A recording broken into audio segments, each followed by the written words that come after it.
Bismillahirrahmanirrahim. Dear second year class, this is our third online lecture, and this is my second lecture on questions of Goodbye Mr. Chips. In our first lecture, we discussed about the first 5 short questions from the book of Professor Amir Hafiz. Today we are going to study question number 6 to 10. लेकिन question number 6 है, who was लिनफोर्ड. बहुत ज़्यादा important question है. लिनफोर्ड mister chips का last visitor था. ये student था Brookfield में, और सबसे आखिर में ये मिलने आया था मिस्टर चिप्स को, और जाते जाते इसने गुड बाय मिस्टर चिप्स भी कहा था. और ये Linford was a student at Brookfield. He lived in Shropshire. He was the first of his family at Brookfield. He was the last visitor of Chips. तो ये सबसे ज़्यादा इम्पॉर्टेंट बात है कि मिस्टर चिप्स का ये लास्ट विजिटर था. What was Chips' will? ये भी इम्पॉर्टेंट क्वेश्चन है. मिस्टर चिप्स की वसीयत क्या थी? Mister chips made his will in 1930.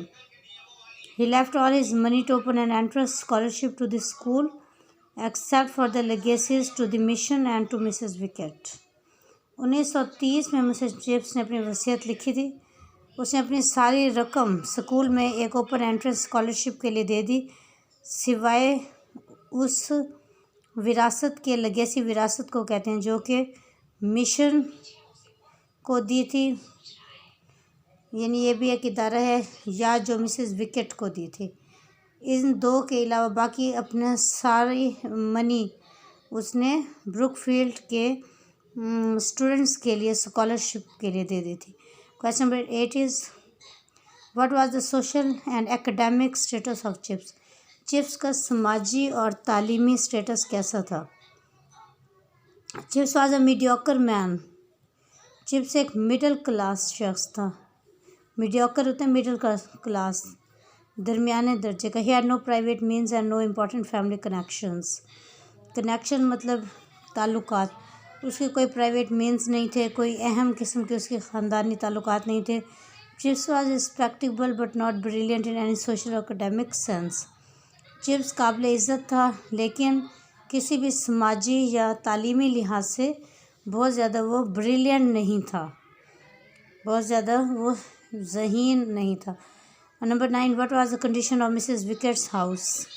Mrs wicket का घर किस तरह से था? Mrs wickets house was in bad condition. Mister chips room was small, comfortable and Sunny room. अच्छा, ये आप मिसेस विकेट का घर बैड कंडीशन में था, बट इसके बाद आपने बट भी ज़रूर लिखना है. But mister chips room was small, comfortable and Sunny. लेकिन मिस्टर चिप्स का जो रूम था वो छोटा था, पुरसकून था और सनी रूम था, यानी कि जहाँ से सूरज की रोशनी और धूप आ सकती थी. अच्छा, ये देखें, मिस्टर चिप्स के बाद एपोस्ट्रॉफी लगी हुई है, तो आपने भी बिल्कुल ऐसे ही लगानी है. ये एपोस्ट्रॉफी ज़रूरी है, इसको आप मिस ना कीजिएगा. और कुछ स्टूडेंट्स चिप और एस के दरमियान लगा देते हैं, वो गलत हो जाएगा. चिप्स उसका पूरा नाम है.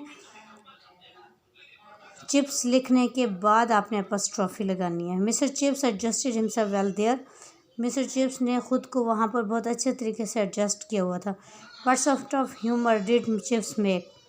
चिप्स किस तरह का मज़ा पैदा किया करता था, किस तरह का मजाक किया करता था. Mister chips was very famous for his jokes. Mister chips अपने लतीफ़ों के लिए मशहूर था. He had great sense of humour. उसका सेंस ऑफ ह्यूमर बहुत अच्छा था. The people enjoyed his jokes. Every one waited for his new jokes. लोग उसके जोक्स को से लुत्फ़अंदोज़ होते. हर कोई उसके नए जोक्स का, नए लतीफ़ों का इंतज़ार किया करता. ये थर्ड लेक्चर है. एक मैंने आपको इडियम्स पर भी लेक्चर दिया है, और ये सेकंड लेक्चर है मिस्टर चिप्स के क्वेश्चंस के ऊपर. ये 10 क्वेश्चंस हो गए हैं. इनको अच्छी तरह से याद कर लीजिएगा. फिर मैं आपसे टेस्ट भी लूँगी, तो ये साथ के साथ आप याद करते रहें, ताकि जब मैं आपको टेस्ट का कहूँ तो आपको परेशानी ना हो. याद कर कर के आप लिखा करें और इसको अच्छी तरह से याद किया करें. अब अगले लेक्चर के लिए मुझे इजाज़त दें. अल्लाह हाफिज़ एंड गुड बाय.